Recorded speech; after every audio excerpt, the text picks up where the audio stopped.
Next up we have Lexi. She's going to do a testimony.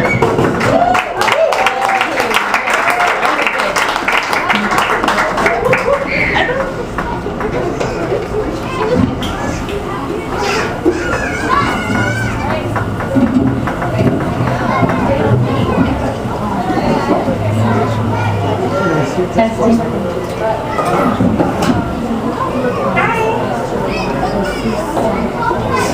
Okay, so I think we're kind of quiet, and Jesus took me out of things. So if He took you out of things, That's right. Yes. Okay, so I'm going to start by saying that something I'm very blessed to say. I've been a year sober at the end of this month. And I really never thought I'd be able to say that.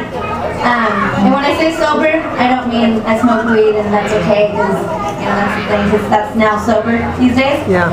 I mean, I don't smoke weed, I don't drink, I don't take pills. Amen. That's sober. Amen. Yes. But I never used to be like that, so this is how it goes. I only did one paper. It could probably be this whole book, but I'm just going to do one paper. So I grew up in a great family with great parents. Everything was fine. And then things happened in my life that I didn't know why. So I needed understanding, and I didn't know who to ask. So I went to the world. And if you go to the world and you ask it questions, it's going to give you answers. But it's not going to be the right answers, That's right. So, That's right. It gave me answers. Friends, people in the world, they gave me answers, but it was more like, oh, just take this, you'll feel better, so I took it. Oh, just smoke this, you'll feel better, and I smoked it. Oh, just drink this, you'll feel better, and I did. So that's what I kept doing. And, in a lost world, you're going to get lost in there. And that's what happened. And so then I was in the world, and I didn't understand the world that I thought I understood. And so I used to drink a lot since I was like 15. I smoked weed, I had my card and everything, I thought it was fine. And then I got anxiety really bad, so I went to doctors and they prescribed me Xanax. And they used to give me 100 pills for 1 month.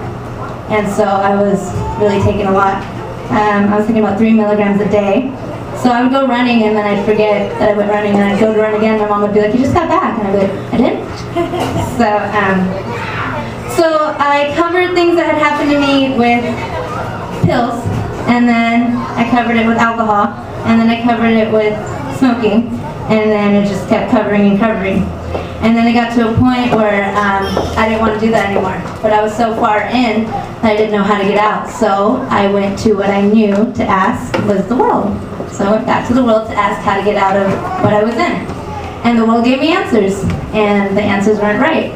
And the answers were like, oh, just take more of this, or just hang out with this person, or just come over here and do this. And I was like, okay. So I was like lost even more, and then lost even more, And then this one day I got home, and I went, hello, if anyone was home, and no one was home, and I went to the kitchen. I remember I just fell on the ground, and I was like, I'm done, like I need to stop. And I cried out to God, because I knew who God was. I knew of Him, I just didn't know much about it. I just thought you pray, I pray at night. When I was feeling really bad, I'd cry out to Him. And so then this one day I was on the kitchen floor, and I cried, and I was just crying, and I felt so empty. And I don't know, just something, like I got up and I wiped my tears off, and I was just like, okay. And I threw away the drugs that I had, and that was the very start. And then something happened to my brother, and he came to church, back to New Harvest, where we had grown up. We were gone, I think I was like 4 when we left, and then we came back just last year, and he came.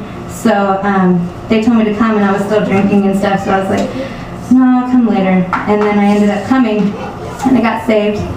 And I remember Pastor Art, I went up there, and he was like, who are you? And I was like, I'm Lupe and Gabriel's daughter. He's like, oh, I remember you when you were little. And I was like, yeah. And then from then on, things started to change. It wasn't drastic right away.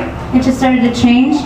But I remember that first month, the enemy was reminding me of everything I had ever done. Every single thing. And I was holding my head. I'd be sleeping at night crying, because I didn't want to go back to the world. I didn't want to go back to those things that I'd done.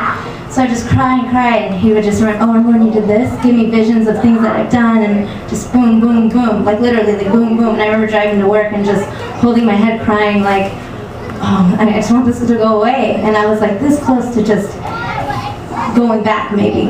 And I went to a worship service. It was an all-night worship. I went by myself. And this is something I really hold because it was just mind-blowing. And so I went to worship. I sat in the back. And we started to worship, and I was just worshiping, and I had been asking God, like, where are you, you know, like, I still feel bad, and I gave my life to you, so I still feel bad, you know, but this one worship service, we're worshiping, and all of a sudden, I'm not kidding, I'm serious, Jesus, I was closing my eyes, and I was worshiping, and he showed up on the right side of me, right here, and his hand was out, and he said, I'm here, I'm with you. That's right. I couldn't see his face, but he was really bright, and he was right there. And I remember I was crying, but I couldn't even feel myself crying. I just felt the tears like hitting me. And when I opened my eyes, Ben, our worship leader, was like, I just wanted to tell you guys that Jesus is real, and he's here with you. Exactly what he just told me, so that was confirmation again. And when I drove home that night, I was just looking out the window, and I was just like, what?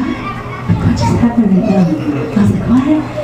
And you know, if you want that experience with Jesus, you know, you can't give up. You can't go back to the world because the world doesn't have that. Jesus is separated from the world. So if we want to see that, we want to feel Jesus, we need to be separated from the world fully, you know. And he's gonna strengthen you, you know. He's gonna give you that strength to just say no. You know, I had to change my friends. I still talk to them. I still love them. It's just I had to change my friends, and he just pulled me out of so many things. I can't. There's a lot of things that's happened, but it's good now. And yeah, so now I feel I'm sold out for Jesus, you know, and I feel everything that I've gone through, I don't regret it. I just know that it was to glorify what he took me out of, and trust me, it was a lot. So if he can do it for me, he can do it for you. Amen. That's it.